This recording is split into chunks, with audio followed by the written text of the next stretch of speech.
और अगली बड़ी खबर का रुख कर लेते हैं। आरएएस अधिकारी छोटे लाल शर्मा निलंबित किए गए हैं। राज्य सरकार ने प्रशासनिक कारणों से अधिकारी को निलंबित किया है। प्रतापगढ़ में लोक सेवाएं प्रशासनिक सुधार में तैनाती थी इनकी। अधिकारी सहायक निदेशक के पद पर ही तैनात थे। थप्पड़कांड का जो वीडियो सामने आया उसके बाद ये कार्रवाई हुई है। तो आरएएस अधिकारी नाम है छोटे लाल, जिन्हें निलंबित किया गया। राज्य सरकार ने प्रशासनिक कारणों के चलते निलंबन किया अधिकारी का। ये कार्रवाई हुई है राज्य सरकार की ओर से। प्रतापगढ़ में लोक सेवाएं प्रशासनिक सुधार अधिकारी सहायक निदेशक के पद पर ये तैनात थे। और ये वीडियो जो आपके सामने रख रहे हैं, इसी वीडियो के सामने वायरल होने के बाद, सामने आने के बाद ये कार्रवाई हुई है। आरएएस अधिकारी पर छोटे लाल इनका नाम है। थप्पड़कांड का वीडियो वायरल होने के बाद ये एक्शन लिया गया प्रशासनिक कारणों के चलते।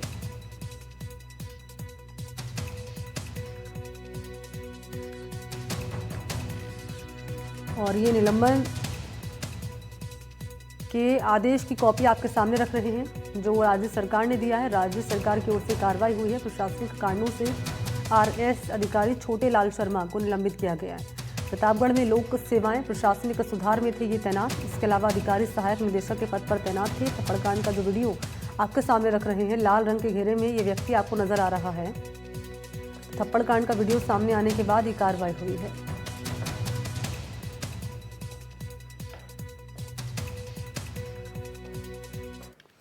और इसी पर ज्यादा जानकारी लिए सहयोगी विश्वास कर कर लेते हैं। इस वक्त हमारे साथ ज्यादा जानकारी लिए जुड़ चुके हैं। विश्वास, पहले तो मैं चाहूंगी आप दर्शकों को अपडेट बताएं इस मामले में क्या है, सरकार की ओर से क्या कार्रवाई हुई है। उसके बाद पूरा मामला जरा बताएं दर्शकों को कि क्या ये मामला रहा, उसके बाद ये जो कार्रवाई हुई है आरएएस अधिकारी के खिलाफ। जी बिल्कुल, देखिए ये जिस मामले में जो आरएएस अधिकारी छोटे लाल शर्मा हैं, इनको फिलहाल सस्पेंड कर दिया है और उसके अलावा इनका जो मुख्यालय है वो अब जयपुर रहेगा। ये पहले सहायक निदेशक के पद पर प्रतापगढ़ में कार्यरत थे और उसके बाद में अब जो एक थप्पड़कांड की वीडियो वायरल हुई सोशल मीडिया पर, ये वीडियो वायरल हुई जिस तरीके से, उसके जी। बाद में जो डेवलपमेंट्स हुए उसके तहत इन्हें अभी सस्पेंड करके, इनका निलंबन करके, और यहाँ पर इन्हें जयपुर में जो है वो पोस्ट रहेगा। और उसके बाद में आप देखिए किस तरीके से जो मैसेज है वो गवर्नमेंट की ओर से दिया गया है कि कोई भी अधिकारी चाहे वो किसी भी स्तर का हो, उससे किसी भी तरीके से कानून व्यवस्था को अपने हाथ में लेने का अधिकार नहीं है। और इसी को लेकर के जो पूरा जो कार्रवाई है वो की गई है। इसके बाद में जो तमाम भारतीय जनता पार्टी के कई नेता थे, जैसे देखिए लक्ष्मीकांत भारद्वाज जो कि स्पोक्स पर्सन, उन्होंने ट्वीट करके यही जानकारी दी कि रंजनलाल सरकार में किसी को भी कानून हाथ में लेने की जो इजाजत है वो नहीं दी जाएगी। और ये पूरा मामला जो है ये जसवंतपुरा के पास में एनएच नेशनल हाईवे जो है उसका था, जो भीलवाड़ा के पास में, वहां पर ये अपने परिवार के साथ कहीं जा रहे थे। तो जब इनके पीछे खड़ी गाड़ी को जो पेट्रोल पंप कर्मी था उसने सीएनजी देना शुरू कर दिया, सीएनजी का ये पेट्रोल पंप था, तो जब सीएनजी देना शुरू कर दिया तो उन्होंने वहां पर उससे पहले बहस की और उसके बाद में जो कर्मचारी है उसके साथ में उसको थप्पड़ मारा। दो जो कर्मचारी थे उनको थप्पड़ मारा, जिसके बाद में कर्मचारियों ने भी इनसे हाथापाई की। उस मामले में भी शिकायत जो है पुलिस ने दर्ज कर ली है। तीनों कर्मचारियों को गिरफ्तार किया गया था, जिसके बाद में अभी जमानत मिल गई है उन तीनों को। इस पूरे मामले में इसके बाद में इनकी जो पत्नी है उनके ओर से भी ये आरोप लगाए गए हैं कि पेट्रोल पंप कर्मी जो थे उन्होंने अनुचित व्यवहार उनके साथ किया। तो उस तरह की जो पूरी वो एफआईआर की कॉपी थी, जो सॉरी शिकायत की जो कॉपी थी, वो भी वायरल हुई सोशल मीडिया पर, जिसके बाद में ये जो पूरा मामला है इसने बड़ा रूप लिया और डेवलपमेंट जिस तरीके से हुए, तो उसके बाद में ये जो कार्रवाई है अब ये सामने आई है और सरकार ने इन पर पूरी आदेश ये दिया है और कार्रवाई करते हुए इनको निलंबित किया है। निलंबन के बाद में अब ये यहाँ पर रहेंगे। इस पे पूरे मामले में अब जांच होगी। इसका एक कारण ये भी होता है ऐसे मामलों में निलंबन करने का कि जब आप फील्ड पोस्टिंग पे होते हैं तो आप जो पूरी जांच की जो कार्रवाई होती है, जांच की जो प्रक्रिया होती है, उसको आप प्रभावित कर सकते हैं। तो जांच की प्रक्रिया को प्रभावित ना कर पाए, जांच को प्रभावित ना कर पाए, इसके लिए भी ये जो निलंबन है ये किया गया। इस दृष्टि से भी ये महत्वपूर्ण है कि जब ये अब उस प्रशासनिक पद पर नहीं रहेंगे जहां जिस पर ये पहले कार्यरत थे और फील्ड पोस्टिंग पे नहीं रहेंगे, अब चूंकि जयपुर ही इनका कार्यालय रहेगा और निलंबन इनका हो चुका है, तो इस बात की संभावनाएं कम हो जाती हैं कि ये किस तरीके से पूरा जो इन्वेस्टिगेशन प्रोसेस है उसको किस तरीके से अफेक्ट कर पाएंगे, मैनिपुलेट कर पाएंगे। तो ये भी जो संभावनाएं वो कम हो जाती है। तो इसी को लेकर के सरकार की ओर से ये जो कदम है उठाया गया है, कार्मिक विभाग की ओर से ये आदेश जारी किए गए हैं। ठीक है, शुक्रिया आपका विश्वास, तमाम डिटेल्स साझा करने के लिए धन्यवाद। और चलिए रुक कर लेते हैं भीलवाड़ा के अजमेर राजमार्ग का, जहां जसवंतपुरा में पंप पर थप्पड़ कांड पर अधिकारी ने सफाई दी है।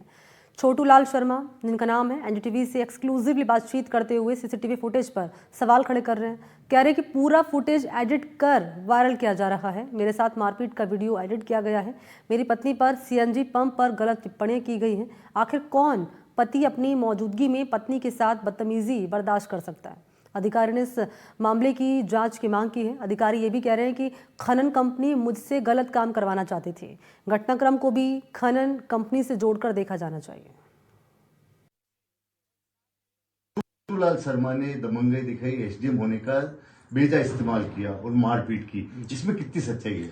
देखिए, इसमें बिल्कुल ये वीडियो जो दिखाया जा रहा है वो कट पेस्ट करके एडिट करके वीडियो दिखाया गया। इसमें सच्चाई रत्ती भर की नहीं है। और असली बात जो ये है कि मेरे बड़े वाले भैया थे, मेरे से 1 साल बड़े थे, उनकी भी 4 महीने पहले डेथ हो गई। मैं उनका पहला त्योहार मनाने गांव में जा रहा था। सीएनजी मुझे भरवानी थी और मेरी पत्नी और बच्चे, बड़े भाई साहब के बच्चे और मेरे बच्चे साथ में थे और हम वहां रुके। तो उस जो पेट्रोल पंप का कार्मिक था, उसका मैनेजर था, उसने इस मेरी वाइफ को आंख मारी। जैसा इसने मेरे को गाड़ी में बताया तो मैंने इनको कहा है कि अपने को इससे उलझना नहीं है, क्योंकि अपन ये अपने स्तर के कर्मचारी नहीं है, अपने को इनसे नहीं उलझना है, अपने को तो फ्यूल डलवाना है। उन्होंने हमारी गाड़ी में फ्यूल नहीं डाल के मेरे बच्चों को और उनको साइड में खड़ा करके और पीछे की गाड़ी में जब फ्यूल डालना चालू किया, जब क्योंकि मुझे पता था कि ये पहले ही ये हरकत, उसका इंटेंशन साफ जाहिर हो रहा था। इसका फिर वीडियो और इसका फोटो खींचने के लिए वो आया और इससे अभद्रता करने लगा। तो फिर मेरे को गुस्सा आया। मैंने कहा, ये आप नियम तोड़ करके मेरी गाड़ी में सीएनजी भरने की बजाय दूसरी गाड़ी में, पीछे वाली गाड़ी में नियम विरुद्ध आप कैसे सीएनजी भर रहे हैं? तो उन्होंने पीछे से गाली गलौज की, मेरी वाइफ को गाली गलौज की, जो वीडियो में नहीं दिखाया गया। जब पुलिस ने जांच की, पुलिस आधे घंटे का पूरा घटनाक्रम था और मेरे पे सरिया उठा करके उन्होंने मारने की कोशिश की, तो मैंने सरिया छीन लिया और यह हाथापाई की नौबत आई। उन्होंने मेरे भी मारी, मेरे मुंह में भी खून आए, और जबकि ये बहुत घिनौनी थी, हम ऐसा काम नहीं करते। उन्होंने बदले में 4-5 लोगों ने मिलकर के मेरे साथ गंभीर मारपीट की और उसके बाद हमने रायला थाने के अंदर रिपोर्ट दी। आपकी पत्नी भी है दीपिका जी। दीपिका जी, जिस तरह से घटनाक्रम हुआ, बताया आपने, जो रिपोर्ट दी है थाने में, उसमें कहा है कि आपको उसने आंख मारी है, उसने आप शब्द बोले, कोई अशोभनीय शब्दों का भी इस्तेमाल किया, यहाँ तक कि माल जैसा, जो कि घटिया शब्द बोलने में भी शर्म आती है, वो आपने लिखा है एफआईआर में। कि इसमें कितनी सच्चाई है? जी, हमारी गाड़ी पहले ही वहाँ बहुत देर से खड़ी थी। ऐसा नहीं है कि भाई गाड़ी आई और वहां लग गई। उससे पहले हम 10-15 मिनट पहले ही वहां हमारी गाड़ी को खड़ा कर दिया गया। जहां हमारी गाड़ी लगनी थी उससे पहले उन्होंने एक गाड़ी वहां निकाल के और उसमें फ्यूल भर के उसको रवाना कर दिया। फिर जैसे ही हमारी गाड़ी वहां खड़ी करी तो उसने, जैसे मैं गाड़ी में बैठी थी तो पहले उसने इशारे किए ऐसे, तो मैंने इनको बताया तो इन्होंने बोला वाह कोई बात नहीं, चलो अभी पहले फ्यूल भराना है, फ्यूल बिल्कुल खत्म हो रहा है। तो हम जैसे ही गाड़ी से उतरे, उसने हम सबको साइड में खड़ा करके, मेरे पास सारे छोटे छोटे बच्चे थे, मेरे पास 2 महीने का बच्चा था, हम सबको साइड में खड़ा करके और फिर वो पीछे वाली गाड़ी में फ्यूल भरने लग गया। तब मेरे पति को गुस्सा आया कि यार ये क्या कर रहा है यहाँ पे। तब इन्होंने जाके फिर उसको बोला कि भाई आप क्या कर रहे हो ये। तो फिर बोलचाल में इनकी हाथापाई हुई